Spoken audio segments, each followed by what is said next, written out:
এলাম সন্ধ্যের একটা নাস্তা নিয়ে। সন্ধ্যের সময় যদি এরকম একটা স্ন্যাক্স থাকে, পুরো সন্ধ্যেটা কিন্তু জমে যাবে। আর এটা কিন্তু বাচ্চা থেকে বড় সবাই পছন্দ করে খাবে। এই স্ন্যাক্সটা কিন্তু করতে খুবই ইজি আর খেতে কিন্তু দুর্দান্ত লাগে। আপনারা প্লিজ একবার হলেও এটা ট্রাই করবেন। এটা টমেটোর সস, কাসুন্দি দিয়ে খেতে কিন্তু দুর্দান্ত লাগে। সন্ধ্যের স্ন্যাক্সটা তাহলে পুরো জমে যাবে। আপনারা তাহলে ফুল উপকরণটা দেখতে থাকুন। এরকম মজাদার স্ন্যাক্স আমি কেমন করে বানিয়েছি। আলাইকুম, আবার চলে এলাম আমি একটা মজাদার স্ন্যাক্স নিয়ে। আজকের স্ন্যাক্সটা হলো আলু। আলু দিয়ে আমি আজকে মজাদার একটা স্ন্যাক্স বানাবো। তার জন্য আমি এরকম মিডিয়াম সাইজের আলু নিয়েছি। আপনারা চাইলে বড়, বড় আলুও নিতে পারেন। আর আমি আলুর খোসাগুলো ছাড়িয়ে ভালো করে পরিষ্কার করে ধুয়ে নিয়েছি। আর আমি এইখানে নিয়েছি এই স্টিকগুলো। এই স্টিকগুলো আমি ১০-২০ মিনিট জলের মধ্যে কিন্তু ভিজিয়ে রেখে দিয়েছিলাম। আপনারা যখনই যেকোনো রেসিপিতে স্টিক যখনই ব্যবহার করবেন, স্টিকগুলো কিন্তু ১০ মিনিট জলে ভিজিয়ে রাখবেন।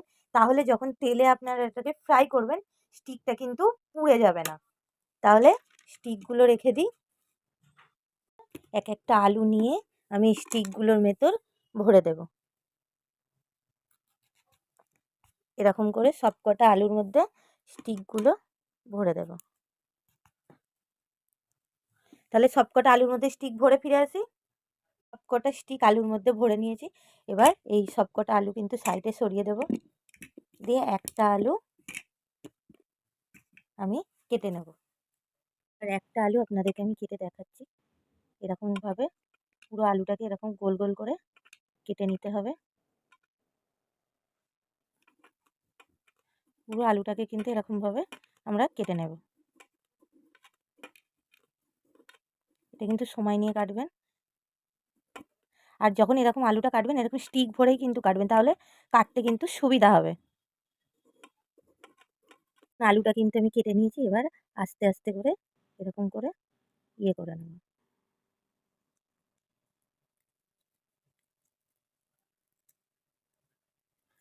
এরকম করে এটা কিন্তু আস্তে আস্তে করবেন।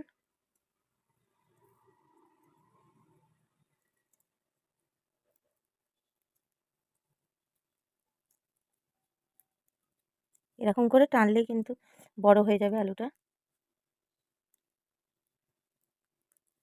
দেখুন আমি কিন্তু একটা বানিয়ে নিয়েছি।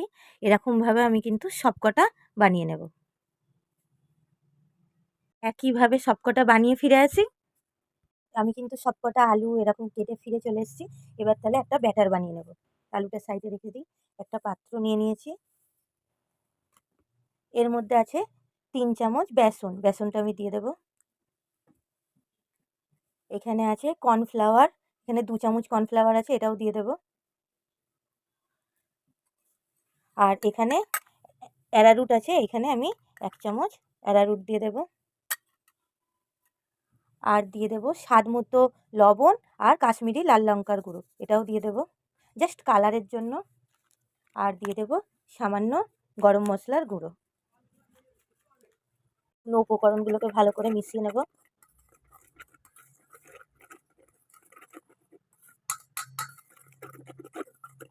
এবার অল্প অল্প জল দিয়ে একটা ঘন ব্যাটার বানিয়ে নেব।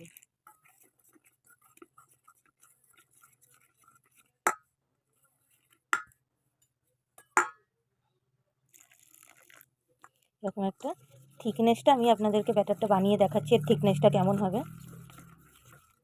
দেখুন এর থিকনেসটা কেমন। এর থিকনেসটা কিন্তু এরকম বানাতে হবে। একদম মোটাও নয়, একদম পাতলাও নয়। দাঁড়ান আপনাদেরকে আমি একটা আলু দিয়ে দেখাচ্ছি যে থিকনেসটা কেমন হবে। যেন আলুর গায়ে পুরো লেগে থাকে এরকম থিকনেস বানাতে হবে।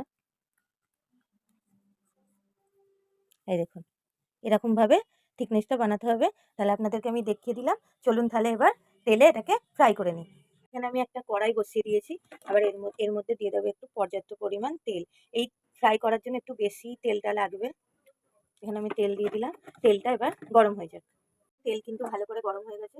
এবার এরকম আলুটাকে ব্যাটারে যেরকম আমি দেখালাম ওরকম ব্যাটারে চুবিয়ে আলুটার মধ্যে দিয়ে এবার তেলে ছেড়ে দেবো। আর এটা কিন্তু হালকা মিডিয়াম টু আঁচেই করতে হবে, নাহলে আলুটা কিন্তু সেদ্ধ হবে না। আর একটা এর মধ্যে আমি দিয়ে দেবো।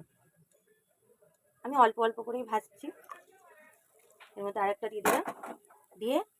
অল্প আঁচে এটাকে আমি ফ্রাই করব। এটাকে হালকা করে আমি উল্টিয়ে দেবো। গ্যাসের ফ্লেমটা কিন্তু হাই টু মিডিয়ামের মধ্যে রেখেই করতে হবে। এবার এরকম করে উল্টে দেবো।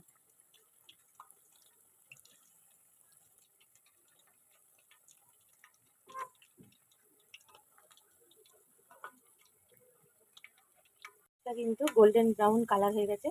এবার এটাকে আমরা তুলে নেব। এর থেকে বেশি ভাজার কিন্তু দরকার নেই, এর থেকে বেশি ভাজলে কিন্তু কালো হয়ে যাবে। এবার এটাকে আমরা তুলে নেব। তুলে নিয়ে কিন্তু বাদবাকি যে কটা আছে আমরা ভেজে ফিরে আসছি। তাহলে আমি সব কটা আলুর এই স্ন্যাক্স ভেজে ফিরে চলে এসেছি। দেখুন কতটা ইয়ামি দেখতে আর কতটা মুচমুচে হয়েছে। আওয়াজ শুনেই আপনারা নিশ্চয়ই বুঝতে পারছেন যে কতটা ক্রিস্পি হয়েছে। এটা কিন্তু টমেটোর সস দিয়ে দারুণ লাগবে খেতে। আপনারা চাইলে টমেটোর সস বা কাসুন্দি দিয়েও খেতে পারেন। দুর্দান্ত হয় এটা, খেতে অসাধারণ। আপনারা একবার না হলেও প্লিজ বাড়িতে ট্রাই করবেন। যদি কোনোদিন না বানান প্লিজ একবার হলেও ট্রাই করবেন। আর ট্রাই করে কমেন্ট করে জানাবেন যে এই আলুর স্ন্যাক্সটা আপনাদের কেমন লেগেছে। সুস্থ থাকুন, ভালো থাকুন। আবার ফিরে আসবো নতুন একটা রেসিপির সাথে। আল্লাহ হাফেজ।